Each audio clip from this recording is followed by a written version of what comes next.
ఇక ఇదే అంశానికి సంబంధించి మరింత సమాచారం మా ప్రతినిధి గాలిబ్ ఫోన్ ఇన్ లో అందించడానికి రెడీగా ఉన్నారు. గాలిబ్, చెప్పండి, ఈ తొక్కిసలాటకి పోలీసు అధికారుల వైఫల్యమే కారణమనే వార్త బలంగా వినిపిస్తుంది. దీనికి గల కారణాలు ఏంటి? మీ దగ్గర ఉన్న సమాచారం ఏంటి? తిరుపతి ఘటన చూసినట్టయితే చాలా అంశాలు బయటికి వస్తున్నాయి. ఎందుకంటే రాత్రి నుంచి ఘటన ఏ విధంగా జరిగిందనే దానిపై కూడా రాష్ట్ర ప్రభుత్వం పూర్తి స్థాయిలో ఫోకస్ పెట్టింది. ఒక నివేదిక కూడా సీఎం చంద్రబాబు తెప్పించుకున్నారు. వెంటనే సీఎం కూడా తిరుపతి చేరుకున్నారు. తిరుపతిలోని రియా హాస్పిటల్, దాంతోపాటు సిమ్స్ హాస్పిటల్లోని చికిత్స పొందుతున్న శతగాతులను నేరుగా పరామర్శించారు. చనిపోయిన కుటుంబ సభ్యులతో కూడా ఆయన మాట్లాడిన పరిస్థితి ఉంది. ఆ తర్వాత ఘటన జరిగిన ప్రాంతంలోకి వెళ్ళి ప్రస్తుతం సీఎం చంద్రబాబు పరిశీలిస్తున్నారు. ఈ నేపథ్యంలోని అక్కడ జరిగిన ఘటనపై తీవ్ర స్థాయిలోని ఆగ్రహం మాత్రం సీఎం చంద్రబాబు వ్యక్తం చేశారు. అధికారులు, దాంతోపాటు టీటీడీకి సంబంధించిన ఈవోతో పాటు కలెక్టర్లపై సీఎం చంద్రబాబు సీరియస్ అయిన పరిస్థితి స్పష్టంగా కనబడుతుంది. ఎందుకంటే ఇంతమంది భక్తులు ఎక్కువగా వస్తున్న నేపథ్యంలో వీళ్ళని నియంత్రించే క్రమంలో భాగంగా ఎటువంటి చర్యలు తీసుకున్నారు? దాంతోపాటు భక్తులు ఉదయం నుంచి సాయంత్రం 8 గంటలు అయ్యే లోపల పెద్ద ఎత్తున భక్తులు టోకెన్లు తీసుకునేందుకు భారీగా వచ్చారు. వెంటనే టికెట్లకు సంబంధించిన మంజూరు ప్రక్రియ వెంటనే ప్రారంభిస్తే ఇలాంటి పరిస్థితి ఉండేది కాదు. ఎందుకు నియంత్రణ చర్యలు తీసుకునేందుకు ఎందుకు వైఫల్యం చెందారు అనే దానిపై కూడా తీవ్ర స్థాయిలోనే సీఎం చంద్రబాబు ఆగ్రహం వ్యక్తం చేశారు. ఏదైతే ఉందో టీటీడీకి సంబంధించిన అధికారుల తీరుతో పాటు స్థానికంగా ఉన్న పోలీసు అధికారుల తీరుపై ఆయన పూర్తి స్థాయిలో అసహనం వ్యక్తం చేసిన పరిస్థితి కనబడుతుంది. తమాషాలు ఆడుతున్నారా? ఖచ్చితంగా పద్ధతి మాత్రం మార్చుకోకపోతే చర్యలు తప్పవు అనే దానిపై కూడా సీఎం సీరియస్ గా మాట్లాడిన పరిస్థితి మనకి స్పష్టంగా కనబడుతుంది. ఇదిలా ఉంటే ఒకసారి ఘటన గమనిద్దాము. ఏదైతే ఉందో టికెట్ కౌంటర్ల కోసం సర్వదర్శనానికి ఏదైతే ఉందో శ్రీవారి సర్వదర్శనం కోసం మొత్తం 90 టికెట్ కౌంటర్లను కూడా టీటీడీ ఏర్పాటు చేసింది. మొత్తం 8 ప్రాంతాల్లోనూ కూడా ఏర్పాటు చేసింది. ప్రధానంగా విష్ణు నివాసం, అది అట్లాగే బైరెడ్డిపేట, ఈ 2 చోట మాత్రం తొక్కిసలాట చోటు చేసుకున్న పరిస్థితి స్పష్టంగా కనబడుతుంది. ఏదైతే ఉందో తొక్కిసలాట జరిగిన కౌంటర్ వద్ద చూసినట్టయితే లోపల ఒక వృద్ధురాలు ఊపిరాడక క్యూలో నుంచి బయటికి రావాల్సిన క్రమంలో భాగంగా స్థానికంగా ఉన్న ఒక డిఎస్పీ స్థాయి అధికారి వెంటనే తలుపులు ఏదైతుందో గేట్లను ఓపెన్ చేసిన వెంటనే బయట ఉన్న దాదాపు 7,000 నుంచి 8,000కు సంబంధించిన భక్తులు ఒక్కసారిగా లోపలికి చొచ్చుకు రావడంతో ఈ తొక్కిసలాట చోటు చేసుకుంది. అందులోని చాలా మంది ఎవరైతే ఉన్నారో ఊపిలాడక చనిపోయిన పరిస్థితి ఉంది.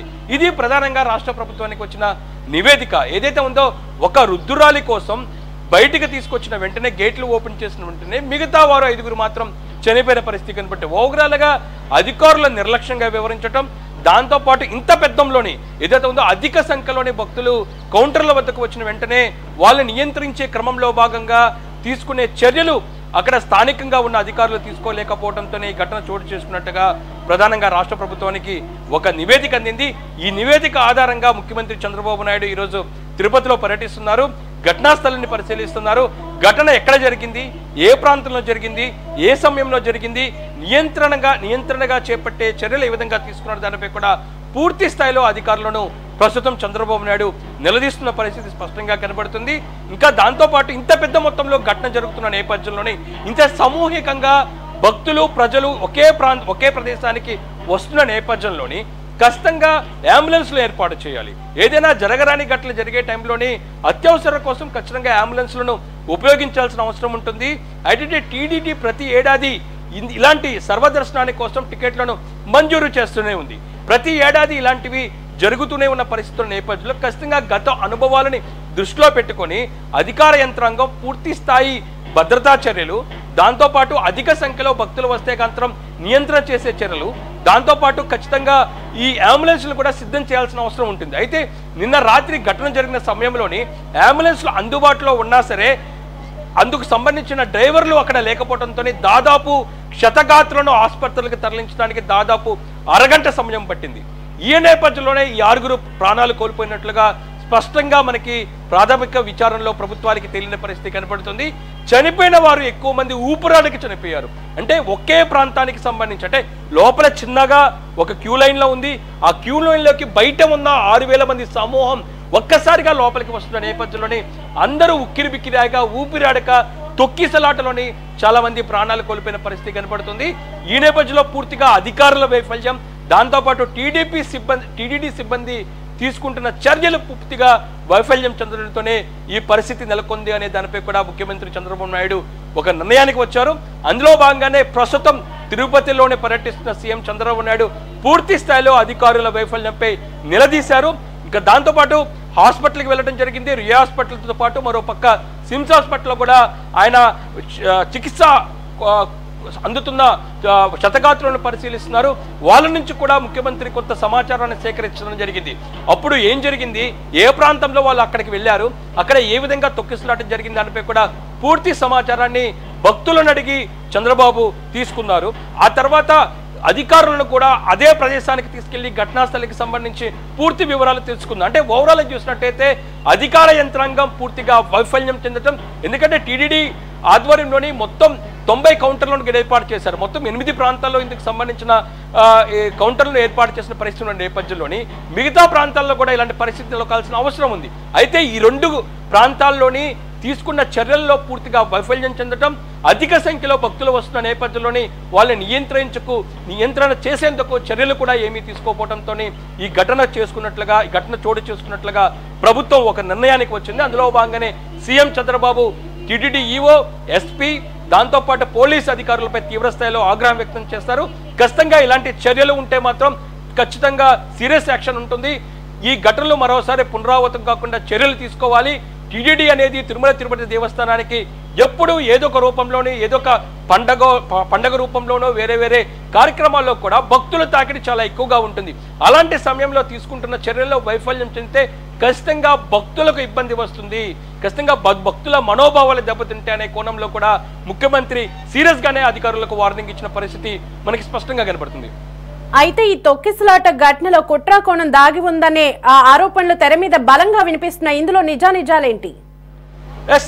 ఏదైతే ఉందో ముఖ్యమంత్రి ఆదేశాల మేరకు హోంమంత్రి, దాంతోపాటు రెవెన్యూ మంత్రి, ఆరోగ్య శాఖ మంత్రి ఎవరైతే అనగానే సత్యప్రసాద్, హోంమంత్రి అన్నితో పాటు మరోపక్క సత్యకుమార్ కూడా ఆ ప్రాంతానికి వెళ్ళారు. ఉదయం నుంచి కూడా ఘటన జరిగిన ప్రాంతాలను వాళ్ళు పరిశీలించారు.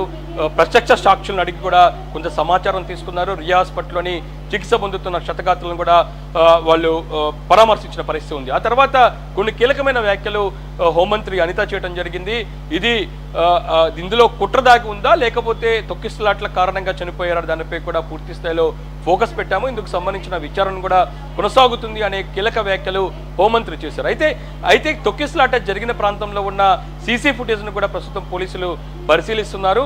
భక్తులే వచ్చారా, ఏదైతే ఉందో వేరే మార్గాల్లోని అక్కడ ఇబ్బంది కలిగించేందుకు ఈ ఘటన చోటు చేసుకోవడానికి వేరే ఇతర శక్తులు ఏమైనా హస్తం ఉందా అనే కోణంలో మాత్రం పోలీసులు విచారిస్తున్నారు. ఆ స్థానికంగా ఉన్న సీసీ ఫుటేజ్ను కూడా ప్రస్తుతం పరిశీలిస్తున్న పరిస్థితి కనబడుతుంది. అయితే మనకున్న సమాచారం ప్రకారం తొక్కిసలాట సంబంధించి ప్రాథమిక నివేదిక ప్రకారం అక్కడ ఓపెన్ చేసిన గేట్లను ఒక్కసారిగా ఓపెన్ చేసిన నేపథ్యంలోని బయట ఉన్నవారు ఒక్కసారిగా లోపలికి వచ్చిన నేపథ్యంలో ఈ విధంగా తొక్కిసలాట చోటు చేసుకున్నట్లుగా కొంత ప్రాథమిక సమాచారం ప్రభుత్వానికి అందింది. అయితే ఇందులో కుట్ర దాగి ఉందా అనే కోణంలో మాత్రం ప్రస్తుతం ఇంకా విచారణ కొనసాగుతుంది. అయితే మరి భక్తులు వస్తారని తెలిసి కూడా ఇంత నిర్లక్ష్యంగా ఉన్నారు. ఈ నిర్లక్ష్యం వహించినటువంటి అధికారులపై కూడా క్రిమినల్ కేసులు నమోదు చేయమని సీఎం చంద్రబాబు ఆదేశించినట్లుగా తెలుస్తుంది. ఆ వివరాలేంటి? ఖచ్చితంగా, ఎందుకంటే మనం సంధ్యా థియేటర్ ఘటన చూసాము. సంధ్యా థియేటర్ ఘటన చూస్తే హీరో ఓపెన్ టాప్లో ర్యాలీగా రావటం, హీరో లోపలికి ప్రవేశించేందుకు థియేటర్ లోపలికి ప్రవేశించేందుకు వస్తున్న నేపథ్యంలో ఒక్కసారిగా అక్కడ డోర్లన్నీ ఓపెన్ చేసిన నేపథ్యంలోనే వేలాది మంది అభిమానులు లోపలికి రావటం, ఆ తర్వాత ఆ తొక్కిస్తున్నట్టు ఒక మహిళ చనిపోవటం, అదే కుటుంబంలోని కొడుకు ప్రస్తుతం ఆసుపత్రిలో చికిత్స పొందుతున్నారు. ఈ నేపథ్యంలోనే థియేటర్ల యాజమాన్యం అల్లు అర్జున్ మీద కేసు, దాంతోపాటు అల్లు అర్జున్కి సంబంధించిన సిబ్బంది ఇతర వారిపై మొత్తం అందరిపై కూడా కేసు నమోదు చేసి ప్రస్తుతం తెలంగాణ ప్రభుత్వం ఇందుకు సంబంధించిన కేసులు కూడా నమోదు చేసింది. ప్రస్తుతం ఇదే ఘటన కూడా అందులో భాగంగానే ఖచ్చితంగా అందరి మీద కేసులు నమోదు చేయాలనే నిర్ణయానికి సీఎం చంద్రబాబు వచ్చారు. ఖచ్చితంగా రాష్ట్ర ప్రభుత్వం ఇలాంటి ఘటనలు జరిగినప్పుడు ఎక్కడా అన్సీరియస్గా లేదు, ఖచ్చితంగా సీరియస్గానే ఉంది. ఎక్కడ నిర్లక్ష్యం వహించితే చర్యలు తప్పవు అనే మెసేజ్ రావాలంటే ఈ వ్యవహారానికి సంబంధించి చాలా సీరియస్గానే ముందుకెళ్లేందుకు ప్రభుత్వం నిర్ణయం తీసుకుంది. అందులో భాగంగానే ఈ ఘటన జరిగినప్పుడు ఎవరైతే అక్కడ పోలీసు అధికారి ఇందుకు సంబంధించిన కౌంటర్ వద్ద పూర్తి ఇన్ఛార్జ్ బాధ్యతలు ఎవరికి ఉన్నాయి, టీటీడీ నుంచి ఎవరు ఏ అధికారి అక్కడ పూర్తి స్థాయిలోనే పర్యవేక్షిస్తున్నారు, దాంతోపాటు అధికార యంత్రాంగం సంబంధించి ఎంతవరకు దీని మీద ఫోకస్ ఉంది, ఎవరు నిర్లక్ష్యం దీనివల్ల దాగి ఉంది అనే దానిపై కూడా పూర్తి స్థాయిలో ప్రభుత్వం ఫోకస్ పెట్టింది. అందులో భాగంగానే ఈ ఘటనకు కారకులైన ప్రత్యక్షం కానీ పరోక్షం కానీ ఎవరుంటారో వాళ్ళందరిపై కూడా ఎఫ్ఐఆర్ నమోదు చేసి కేసులు నమోదు చేయాలంటూ కూడా ముఖ్యమంత్రి చంద్రబాబు ఆదేశాలు ఇవ్వడం జరిగింది. Right, thanks for the updates Ghalib.